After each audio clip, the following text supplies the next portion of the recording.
Hello everyone, कैसे हैं आप सब। स्वागत है आपका आपके अपने YouTube channel computer education by Poonam. तो चलिए फिर देख लेते हैं। आज फिर मैं आपके लिए कंप्यूटर से रिलेटेड मोस्ट इंपॉर्टेंट क्वेश्चंस लेकर आई हूं, जो कि 10 क्वेश्चंस मैं हर बार लेकर आती हूं आप लोगों के लिए। आज फिर मैं कंप्यूटर से रिलेटेड क्वेश्चंस लेकर आई हूं। आई होप ये वीडियो भी आपके लिए बेनिफिशियल रहेगी। और आप किसी भी चीज़ की तैयारी कर रहे हैं, फिर वो चाहे जूनियर असिस्टेंट हो सकता है, आप वीडियो हो सकता है, या फिर ट्रिपल से रिलेटेड हो सकता है। ऑल कंप्यूटर पर्पज़ आपका यहाँ पे कंप्लीट होने वाला है। जो भी आप जिस एग्ज़ाम से भी रिलेटेड आप तैयारी कर रहे हैं, जिसमें कि कंप्यूटर से रिलेटेड क्वेश्चंस आ सकते हैं, वो सभी आपको यहाँ पर मिलने वाले हैं। तो चलिए फिर देख लेते हैं। पहला क्वेश्चन आपके सामने दिया हुआ है कि which of the following are benefits of a computer. बात करते हैं कि कंप्यूटर को यूज करने का क्या आपको बेनिफिट्स होता है, क्या हम इसके फ़ायदे क्या होते हैं हमें। ठीक है, जैसे बोलते हैं कि अगर हम कंप्यूटर पे काम कर रहे हैं तो कंप्यूटर पे वर्क करने का हमें क्या क्या फ़ायदे हो सकते हैं। आई होप ये क्वेश्चन सब इम्पोर्टेंट है और ये आसान भी आप सभी को पता होगा कि सबसे पहले तो हमें क्या मिलता है, फास्ट स्पीड। हम जाहिर सी बात है कि अगर फास्ट स्पीड नहीं होगी कंप्यूटर की तो हम कंप्यूटर का इस्तेमाल ही क्यों करेंगे, है ना। इसके बाद आता है एक्यूरेसी। एक्यूरेसी होता है सटीकता, यानी कि जब हम किसी चीज़ पर अगर अगर कंप्यूटर के द्वारा कोई भी टास्क परफॉर्म किया गया है, यदि वो जो भी इंस्ट्रक्शन दिए गए हैं वो अगर करेक्ट दिए हैं, तो क्या होगा कि कंप्यूटर के द्वारा जो भी परफॉर्म किया जाएगा, जो भी कार्य किया जाएगा, वो विदाउट एरर होगा, यानी कि वहाँ पे गलतियाँ नहीं होगी। सटीकता हमें कंप्यूटर देता है, लेकिन डिपेंड करता है यूजर के ऊपर। यूजर ने अगर इंस्ट्रक्शंस सही फॉलो किए हैं तो कंप्यूटर हमें क्या देगा, एक्यूरेसी देता है। इसके साथ साथ आता है डिलीजेंस। डिलीजेंस क्या होता है, जिसमें कि आपको फास्ट स्पीड और एक्यूरेसी दोनों ही शामिल हो जाती है। जैसे नॉर्मली हम क्या बात करते हैं कि कंप्यूटर को पर वर्क करते हुए ह्यूमन बॉडी क्या हो जाती है, उब जाती है, थक जाती है, कॉन्सेंट्रेशन खोने लगती है। लेकिन जो आपका कंप्यूटर होता है वो उसी डिलीजेंसी से काम करता है, यानी कि उसी फास्ट स्पीड से, उसी एक्यूरेसी से काम करता है जितना कि उसने स्टार्टिंग में करना शुरू किया था। जैसे नॉर्मली अगर मैं कहूँ कि मैं आपको यही जो क्लास है जो मैं आपको ले रही हूँ, ये मैं 4 घंटे की कर दूँ या 5 घंटे की कर दूँ, तो आप लोग उब जाएंगे, थक जाएंगे या परेशान हो जाएंगे। लेकिन कंप्यूटर नहीं कहेगा कि वो उब गया है या थक गया है, क्योंकि कंप्यूटर एक इलेक्ट्रॉनिक डिवाइस है। आप इससे जितना मर्जी काम ले सकते हैं। तो हमें क्या होता है कि यहाँ पे फास्ट स्पीड और एक्यूरेसी दोनों शामिल होती है आपकी डिलीजेंस के अकॉर्डिंग। तो ये सभी आपको फ़ायदे हो जाते हैं। तो क्या हो जाएगा आंसर इसका, all of these.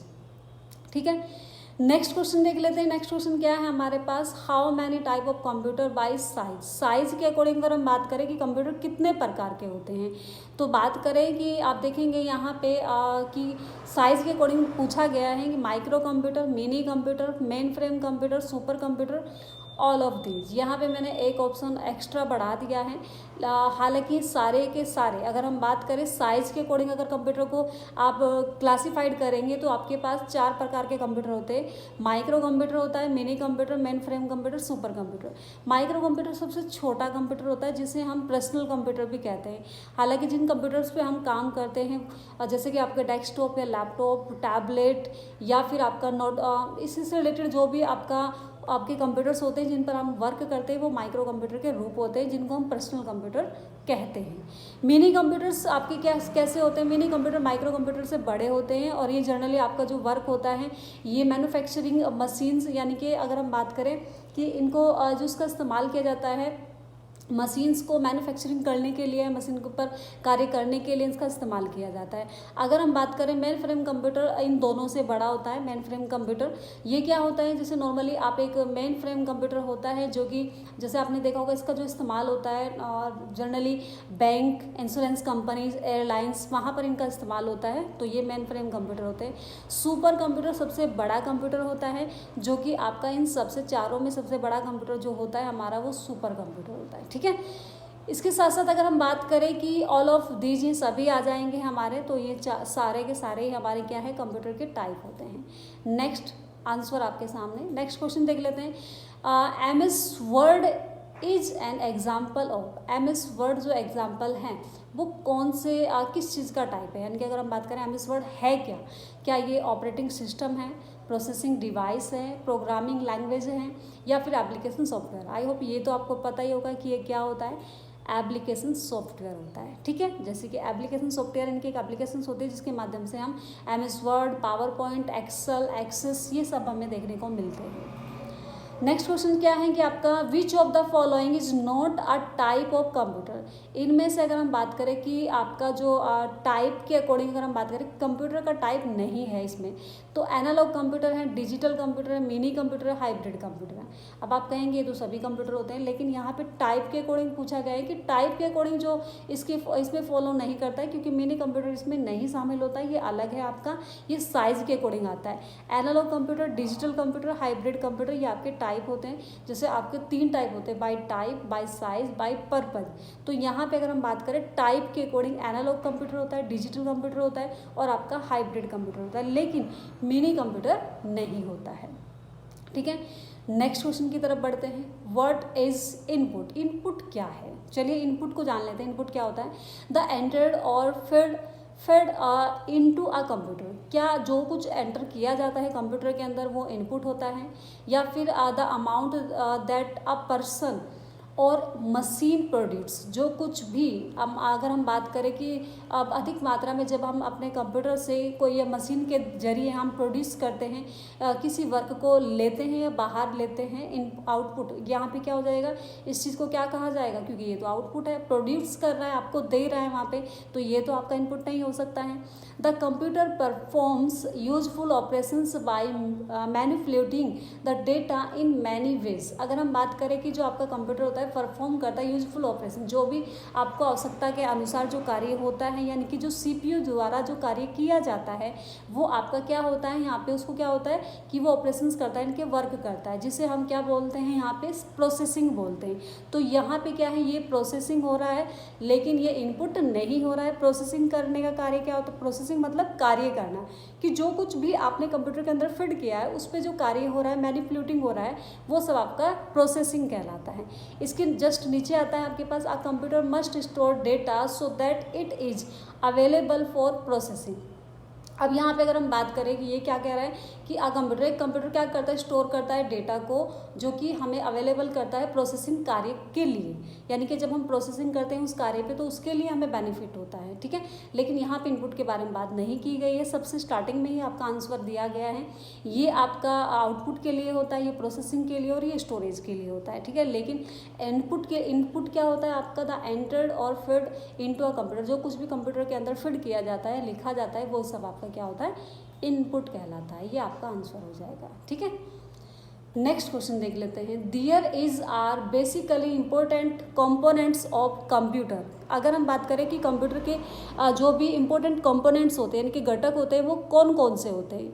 Input unit होता है, सेंट्रल प्रोसेसिंग यूनिट होता है, आउटपुट यूनिट होता है, या फिर ऑल ऑफ दीज। अगर हम बात करें, देखिए कंपोनेंट्स आपकी इनपुट डिवाइसेस भी होती है, यानी कि यूनिट्स होती है जो आपकी सेंट्रल प्रोसेसिंग यूनिट तो हमारा कंपोनेंट्स होता ही है कंप्यूटर के, इसके बिना हमारा काम नहीं चलेगा। आउटपुट यूनिट्स भी हमारे पास होती है, जिनके अकॉर्डिंग हमें अधिक इनपुट डिवाइसेस मतलब हमें क्या देना है, इंस्ट्रक्शंस देने, इनपुट करना है, वो सब हमें इनपुट डिवाइसेस या इनपुट यूनिट्स की हमें ज़रूरत होती है। आउटपुट यूनिट्स की ज़रूरत हमें कब होती है? जब हमें कोई प्रोड्यूस करना हो या आउटपुट करना होता है। तो इन सब के लिए यहाँ पर ये आपके 3 इम्पोर्टेंट कंपोनेंट्स होते हैं। ठीक है, all of the. Next question देख लेते हैं कि दियर is primary memory. Primary memory है, कौन सी है primary memory? This is the axillary memory which is where the computer will store information that is user generated। देखिए ये तो बात एक्सिलरी मेमोरी की आ गई। हाँ, एक्सिलरी मेमोरी हम सेकेंडरी मेमोरी को कहा जाता है। ये क्या कह रहा है कि यहाँ पे बताया गया है कि जो कुछ भी कंप्यूटर स्टोर करता है, यानी कि information, auxiliary memory which is where the computer will store information that is user generated. जो कुछ भी यूजर के द्वारा जनरेट किया जाता है, स्टोर किया जाता है वो यहाँ पे एक्सिलरी मेमोरी होता है। This is the memory that communicates directly with CPU। जो मेमोरी आपके CPU के साथ डायरेक्ट कम्युनिकेट करती है वो आपकी प्राइमरी मेमोरी होती है। क्या ये सही है? आगे पढ़ लेते हैं। नेक्स्ट आता है आपके सामने, this is made of silicon chip. ये सिलिकॉन चिप की बनी होती है, जी नहीं, सिलिकॉन चिप की नहीं बनी होती है। ये सेकेंडरी मेमोरी के बारे में बात करें तो सिलिकॉन चिप्स की आप कौन बनी होती है? आपकी सेकेंडरी मेमोरी होती है। इसके साथ साथ आंसर आपके सामने यहाँ पे दिख भी रहा होगा आपको। एक सेकेंड, इसका जो आंसर हो जाएगा आपका, इसका जो आंसर होएगा, this is the memory that communicate directly with CPU. जो सीपीयू के साथ डायरेक्ट कम्युनिकेट करती है वही आपकी क्या होती है, प्राइमरी मेमोरी होती है। आई होप आपको आंसर समझ आ गया होगा। ठीक है, नेक्स्ट हम बात करते हैं कि which of the following part of computer software, जो इसमें से अगर हम बात करें कि निम्नलिखित में से कौन सा कंप्यूटर सॉफ्टवेयर का पार्ट है, तो बताइए कौन सा होगा। System software, application software, basic input output system यानी कि BIOS जिसकी शॉर्ट फॉर्म होती है, या फिर ऑल ऑफ दीज। अगर हम बात करें सिस्टम सॉफ्टवेयर, ये भी एक सॉफ्टवेयर होता है, एप्लीकेशन सॉफ्टवेयर होता है, बेसिक इनपुट आउटपुट सिस्टम ये आपका सिस्टम सॉफ्टवेयर का पार्ट होता है। एप्लीकेशन सॉफ्टवेयर वो होते हैं जो कि एप्लीकेशन आप इंस्टॉल करते हैं ऑपरेटिंग सिस्टम के अंदर। इनकी इस जो आपका सिस्टम सॉफ्टवेयर होता है, सिस्टम सॉफ्टवेयर आपके इस कंप्यूटर में एक ऐसा यानी कि एनवायरनमेंट होता है जहाँ पर आप क्या करते हैं, जहाँ पे अपने एप्लीकेशंस को इंस्टॉल करते हैं। तो ये क्या होते हैं, ये दोनों ही आपके सॉफ्टवेयर होते हैं। और ये आपका बेसिक इनपुट आउटपुट सिस्टम ये आपका सिस्टम सॉफ्टवेयर का टाइप होता है। तो ये सभी आपके क्या हो जाएंगे, ऑल ऑफ दीज हो जाएंगे, सॉफ्टवेयर के पार्ट होते हैं। नेक्स्ट अगर हम बात करें कि which of the following not work with start menu, इनमें से कौन सा स्टार्ट मेन्यू के साथ वर्क नहीं करता है। तो अगर हम बात करें कि स्टार्ट प्रोग्राम्स, बिल्कुल हम अगर हम स्टार्ट मेन्यू पे जाते हैं, स्टार्ट मेन्यू क्लिक करते हैं, स्टार्ट बटन पे जाते हैं, तो हम देखेंगे कि हम स्टार्ट प्रोग्राम्स, कोई भी प्रोग्राम्स को स्टार्ट कर सकते हैं। इसके साथ साथ हम क्या कर सकते हैं, search for files folders and programs, हम कोई फाइल या फोल्डर प्रोग्राम्स भी ओपन कर सकते हैं। एडजस्ट कंप्यूटर सेटिंग, क्या हम कंप्यूटर सेटिंग्स एडजस्ट कर सकते हैं, बिल्कुल कर सकते हैं। The programs that are pinned to it, लेकिन यहाँ पे जो लास्ट में दिया गया है the program that are pinned to it, यहाँ पे इसमें से जो वर्क नहीं है इसका, तो पिनिड हम नहीं कर सकते, क्योंकि हम किसी फाइल को ओपन कर सकते हैं, किसी फोल्डर को ओपन कर सकते हैं, प्रोग्राम को ओपन कर सकते हैं, लेकिन पिनिड बाद में किया जाता है, स्टार्ट मेन्यू के साथ नहीं किया जाता है। ठीक है, आंसर आपके सामने। Next question and last question, which of the following work not done by desktop, जो डेस्कटॉप के साथ वर्क नहीं करता है, यानी कि अगर हम बात करें जो डेस्कटॉप का वर्क इनमें से नहीं है वो कौन सा होगा। आप देखेंगे, आप यहाँ पर बात करें स्विच यूजर हम कर सकते हैं यहाँ पे। लोगो एंड लॉग, हम बात करें स्विच यूजर, हम अपने यूजर को क्या कर सकते हैं, स्विच कर सकते हैं, लॉग ऑफ कर सकते हैं, कंप्यूटर अपने डेस्कटॉप को लॉक भी कर सकते हैं, रीस्टार्ट कर सकते हैं, स्लिप कर सकते हैं। हिबरनेट, क्या हम हिबरनेट कर सकते हैं, हाइबरनेट हम नहीं कर सकते, क्योंकि ये जो पार्ट है आपका ये डेस्कटॉप का नहीं होता है, ये आपके लैपटॉप का होता है। ये क्वेश्चन पहले भी आया, मैंने आपको अलग तरीके से कराया और यहाँ पे एक अलग तरीके से आपको बताया गया है कि डेस्कटॉप का वर्क नहीं है। हाइबरनेट आपका डेस्कटॉप का वर्क नहीं होता, ये आपका किसका वर्क होता है, आपका लैपटॉप का वर्क होता है, जिसके अकॉर्डिंग आप क्या कर सकते हैं, जिसमें आप नोटिफिकेशंस या फिर कोई भी आपको इन्फॉर्मेशंस वहाँ पे आनी बंद हो जाती है और आपकी बैटरी सेव के लिए आपको फ़ायदेमंद होता है। तो इसीलिए हम क्या कर सकते हैं, अपने लैपटॉप को ही हाइबरनेट मोड पर लगा सकते हैं, जिससे कि नोटिफिकेशंस वगैरह या नेटवर्किंग सब कंप्लीट बंद हो जाते हैं।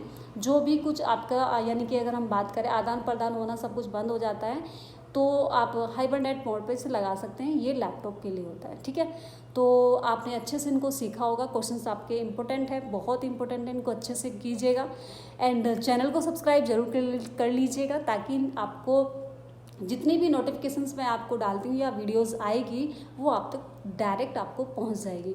और हाँ, वीडियो को शेयर भी करिए और कमेंट्स में बताइएगा भी आपको जो कुछ समझ आ रहा है या नहीं आ रहा है। तो मिलते हैं फिर नेक्स्ट इम्पोर्टेंट वीडियो के साथ। Thanks for watching.